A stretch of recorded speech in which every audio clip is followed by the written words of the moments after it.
2 अगस्त को अमेरिका का space x dragon capsule अपने 2 अंतरिक्ष यात्रियों डॉग हर्ले और बॉब बेहनकेन सहित सुरक्षित धरती पर वापस लौट आया।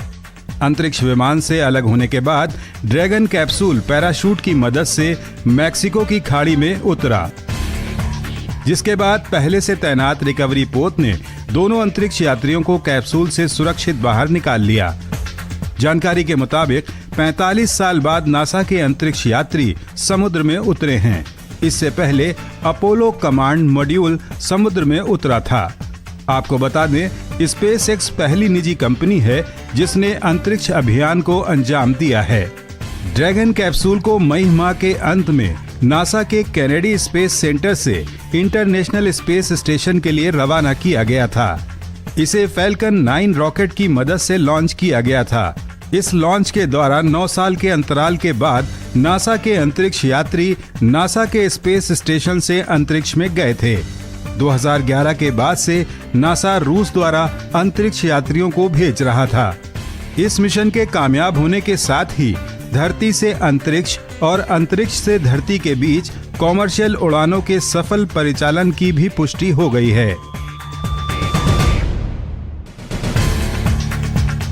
मोहाली स्थित विज्ञान एवं प्रौद्योगिकी विभाग के स्वायत्त संस्थान नैनो विज्ञान और प्रौद्योगिकी संस्थान के शोधकर्ताओं ने मोतियाबिंद का बिना सर्जरी के सरल और कम खर्च में इलाज का तरीका विकसित किया है। शोधकर्ताओं की टीम ने आम तौर पर इस्तेमाल की जाने वाली दवा एस्पिरिन से नैनो रॉड विकसित किए हैं। शोध में दर्द, बुखार या सूजन के लिए प्रयोग होने वाली एस्पिरिन में मौजूद गैर आक्रामक सूक्ष्म अणु मोतियाबिंद के खिलाफ कारगर पाए गए। इन स्वनिर्मित नैनो रॉड्स की एंटी एग्रीगेशन क्षमता का इस्तेमाल मोतियाबिंद की रोकथाम में किया जा सकता है।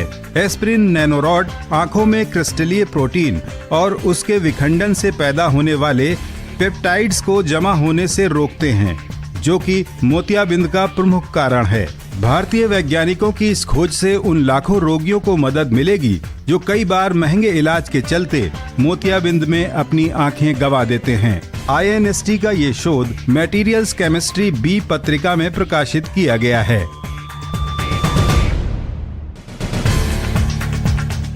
स्वदेशी कोरोना वैक्सीन कोवाक्सिन और ज़ाइकोव-डी अब नैदानिक परीक्षणों के दूसरे चरण में पहुंच गई हैं, जो कि देश में कोरोना के बढ़ते मामलों को देखते हुए जल्द वैक्सीन उपलब्ध होने के लिए एक अच्छी खबर है।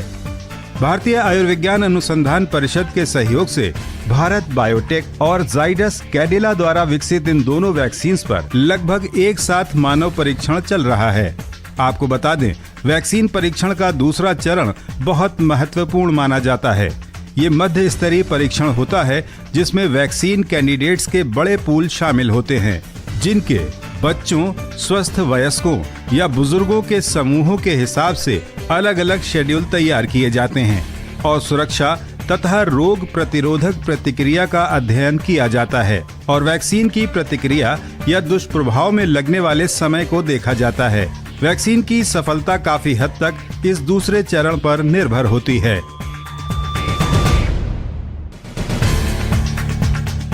भारतीय डॉक्टरों के एक दल ने केंद्रीय स्वास्थ्य एवं परिवार कल्याण मंत्री डॉक्टर हर्षवर्धन से भविष्य में नई महामारी से बचने के लिए मीट उद्योग में नियमों को और सख्त करने की सिफारिश की है।